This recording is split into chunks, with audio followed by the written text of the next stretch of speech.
আজি সৰু দুৰ্ঘটনা এটা সংঘটিত হ'ল। এইটো মানে AGCLৰ সম্পূৰ্ণ গাফিলতি বুলি ক'ব লাগিব, কিয়নো ইয়াত ৱাৰ্ণিং পোষ্ট বুলিবলৈ এটা ৱাৰ্ণিং পোষ্ট নাই। আচলতে এই মুহূৰ্তত কাকো মই দুখ নিদিওঁ, দুৰ্ঘটনাটো দুৰ্ঘটনা। এই মুহূৰ্তত কথা কৈ থাকোঁতেও মই সংজ্ঞাহীন হৈ যাব পাৰোঁ, গতিকে দুৰ্ঘটনাই কাকো আগজাননী দি নাথাকে। আৰু এইটো কথা আপোনালোকে যিকোনো ক্ষেত্ৰত সাৱধান হোৱাটো উচিত। কিন্তু আমি নিৰপেক্ষভাৱে যেতিয়া চাওঁ, সকলো খুব আন্তৰিকতাৰে কাম কৰে। গেছ লাইনৰ পাইপলাইনৰ মানুহখিনিও যাতে সকলোৱে ছাৰ্ভিচ পায় তাৰ বাবে চেষ্টা কৰে। মিউনিচিপালিটি কৰ্প'ৰেশ্যনে যাতে লাইটকেইটা সুন্দৰভাৱে জ্বলি উঠে আমাৰ মৰিয়নি চহৰত তেওঁলোকে কৰে। কেতিয়াবা কিবা কাৰণে দুৰ্ঘটনা হৈ যায়, গতিকে দুৰ্ঘটনাৰ কাৰণে মই ব্যক্তিগতভাৱে কাকো দুখ নিদিওঁ। সেইটো সময় বা আমাৰ যি আছে তেওঁলোকে সেইটো কৰিব। খুব আন্তৰিকতাৰে কৰিছে, জ্যোতিকৰ্মী আৰু মোক আমন্ত্ৰণ জনাইছে।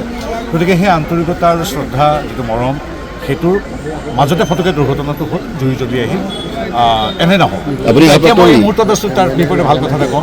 মই আচৰিত হৈছোঁ 53টা আত্মসহায়ক গোটেই ইয়াত পিঠা পনাৰ পৰা বিভিন্ন ঘৰ বনোৱা সামগ্ৰী ইয়াত বিপণনৰ বাবে আজি মিউনিচিপালিটি বৰ্ডৰ সহযোগত আগবাঢ়ি আহিছে, য'ত ৰূপজ্যোতি কুৰ্মী ডাঙৰে মই আহিছোঁ। ইয়াত শতাধিক আই মাতৃ আজি ঘৰৰ পৰা লৈ আহিছে। কি কৰিছে? ঘৰতে বনোৱা পিঠা পনা নিজৰ হস্তশিল্প ইয়াত প্ৰদৰ্শন কৰিছে। খুব সুন্দৰ আয়োজন। মই আমাৰ 53টা আত্মসহায়ক গোটৰ শতাধিক আই মাতৃ বা মহিলা যুৱতী তথা মিউনিচিপালিটি বৰ্ড, সন্মানীয় বিধায়কক আৰু আপোনালোক সংবাদ মাধ্যমকো ধন্যবাদ জনাইছোঁ এই অনুষ্ঠানটো এই ৰাতিপুৱাৰ পৰা ইমান সফল হোৱাৰ বাবে।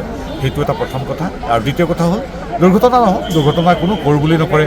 মই ক'ৰবাত কিবা জুই লগাই দিম বুলি কোনো নজ্বলাই হৈ যায়। আমি সাৱধানে থাকিব লাগে, সংবাদ মাধ্যম বা আমি সেই একেটা কথাই ক'ব বিচাৰোঁ। প্ৰথম প্ৰাৰক্ষা পৰিলক্ষিত পবিত্ৰ সেইটো আমি নাজানো, হয়তো আপোনালোকে আছিলে এতিয়া আপোনালোকে বেলেগ নিউজ কৰিবলগীয়া হ'লহেঁতেন। যদি বাৰ্ষ্ট হ'লহেঁতেন তেতিয়াহ'লে আপোনালোকে ৰূপজ্যোতি কুৰ্মীয়ে মোৰ নামত বেলেগ কিবা এটা নিউজ কৰিলেহেঁতেন। কিন্তু মুৰাদৰ আশীৰ্বাদ, ঈশ্বৰৰ আশীৰ্বাদ, আপোনালোকৰ অসমৰ আশীৰ্বাদ, আমাৰ ৰাইজৰ আশীৰ্বাদ সদায় আছে। গতিকে সদ্যহতে আমি নিৰ্বাচনত জিকি লওঁ, তাৰপিছত এনেধৰণৰ নিশ্চয় কাৰোবাৰ গাফিলতি থাকিব লাগিব। সেইখিনি নহয়, চাওক পোনপটীয়াকৈ দুখ দিবলৈ বেয়া মানুহক, কাৰণ এইসকলে খুব শ্ৰদ্ধাৰে কৰে কাম। কেতিয়াবা টেকনিকেল কিবা বিসংগতি হৈ যায় যিবিলাক আমাৰ হাতত নাথাকে। আচলতে পাইপখিনি যিমান তললৈ পুতিব লাগে সিমান তেনেকুৱা হ'ব পাৰে। কিন্তু মই এতিয়ালৈকে বৈজ্ঞানিক দৃষ্টিকোণৰ পৰা বা টেকনিকেল দৃষ্টিকোণৰ পৰা চোৱা নাই। মই ফটকে দুখ দি কথা কৈ দিলে সেই মানুহকেইগৰাকীও হয়তো তেওঁলোকৰ মনটো আঘাত পাব। গতিকে যি হৈছে সেইখিনি আমাৰ নিৰ্দিষ্ট বিভাগ আৰক্ষী ইত্যাদি চাব। কিন্তু মই আজিৰ তাৰিখত এগৰাকী বিদেশ ৰাজ্যমন্ত্ৰী হিচাপে পোনপটীয়াকৈ কাৰোবাক দুখ দি দিওঁ আমুকে ভুল কৰিছে, তেনেকুৱা নহয়। তেওঁৰো আমাৰ দৰে এটা সততাৰ আন্তৰিকতাৰ কাম কৰিছে। আমি সকলোৰে প্ৰতি এটা শ্ৰদ্ধালৈ আগবাঢ়িব লাগিব। কোনো নকয় যে ইয়াত জুই জ্বলি যাওক, পবিত্ৰ বা ৰূপজ্যোতি জ্বলি যাওক, তেনেকুৱা নহয়। কিবা দুৰ্ঘটনা, এইটো আপোনালোকে নিজেও আছে তাত দুৰ্ঘটনা কাৰোৰে নহওক, সেইটো বিচাৰিছোঁ। আজি এটা ইয়াত এনেকুৱা এটা এক্সিডেণ্ট হৈছে। অলপ আগত পবিত্ৰ মাৰ্ঘেৰিটা ডাঙৰীয়াই আমাৰ কেন্দ্ৰীয় মন্ত্ৰী তেওঁ ধুনীয়াকৈ তেওঁ কথাখিনি কৈছে যে দুৰ্ঘটনাই কোনো ইচ্ছাকে নকৰে। তো আমি খুব সততাৰে MLAৰ লগত কথা পাতি, আমি ৱাৰ্ড মেম্বাৰৰ লগত কথা পাতি আমি ডেকৰেটৰ পোষ্ট, লাইট পোষ্ট, আমি ষ্ট্ৰীট লাইট আমি লগাবলৈ গৈছিলোঁ। আজি এটা ডেমো হিচাপে আমি তেনেকুৱা পোষ্ট এটা অপেনিং কৰাবলৈ গৈছিলোঁ। তাতে তাৰ এই পোষ্টৰ তলত বা ছাইডত আমাৰ গেছ পাইপলাইন গৈছে।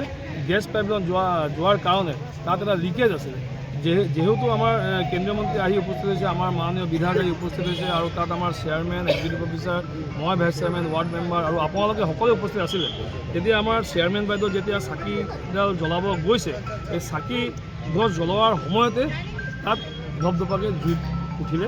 তো তাৰ কাৰণে আমি খুব দুখিত। আমি গেছ কোম্পানীক আমি খবৰ দিছোঁ ইমিডিয়েটলি, আৰু তাত প্ৰশাসনৰ চবেই আছিলে, আপোনালোকে চবেই আছিলে। আমি সকলোৱে মিলি সহযোগ কৰি এইটো নোবোৱা হ'ল বাৰু। তেনেকুৱা ডাঙৰ এটা দুখটো এতিয়া পোনপটীয়াকৈ কাৰোবাক দিবলৈ বিচৰা নাই, কাৰণ কি গেছ কোম্পানীয়ে যিটো পাইপলাইন কৰিছে তাত একজেক্টলি মেজাৰমেণ্টটো আছে না নাই, বা এইটো একচুৱেলি টাউন কমিটি অৱগত নহয় নেকি? টাউনখনৰ মাজেদি গেছ পাইপলাইন গৈছে, আপোনালোক অৱগত নহয় নেকি যে কিমান মিটাৰেদি গেছ পাইপলাইন গৈছে?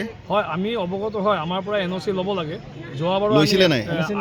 NOC দিছোঁ আমি। যোৱাবাৰো এটা এনেকুৱা পাৰ্টি আহিছিলে, তো আমি NOC নিদিয়াৰ কাৰণে তেওঁলোকে বেলেগৰ ওচৰত কমপ্লেইন কৰিছিলে। আমি কৈছিলোঁ যে NOCখন আমি দিম, কিন্তু আপোনালোকে আমাৰ বস্তুখিনি ঠিক ঠাক কৰি দিব লাগিব। আমাৰ 6 নম্বৰ ৱাৰ্ডত আমাৰ নাই ইয়াত আজি যিটো ঘটনা হ'ল আপোনালোকে এইফালে যে পাইপলাইন এডাল গৈছে অৱগত হয়নে নহয় টাউন কমিটি হিচাপে হয় আমি তাৰ পাছতো তাত পোষ্টটো যে পুতিছিলে সেই পোষ্টে গৈ পেলাই পাইপলাইনডালক খুন্দা মাৰিলে চাগে এই পোষ্টটো মাৰা নাই কিন্তু পোষ্টটো ইমান তললৈকে যোৱা নাই হয়। পোষ্টটো ডেমো আছিলে চাগে তাৰ পৰা কিবা এটা লিক হৈছে মাজে মাজে এনেকুৱা আমি আৰু আগত পাইছিলোঁ যে গেছ অলপ লিক কৰিছে তেতিয়া আমি খবৰ দিওঁ বা কোনোবা পৰিয়ালে আমাক খবৰ দিয়ে তেতিয়া আমি গেছ কোম্পানীক খবৰ দিওঁ তেওঁলোকে আহি এই বস্তুটো তেওঁলোকে ঠিক ঠাক কৰে কিন্তু আজি তেওঁলোকে চাগে এইটো যেতিয়া হৈছে আমি আৰু চিনচিয়াৰ হ'ব লাগিব আৰু আমি অলপ এক্টিভ হ'ব লাগিব আমি গোটেই ভয়াৱহ এটা দুৰ্ঘটনা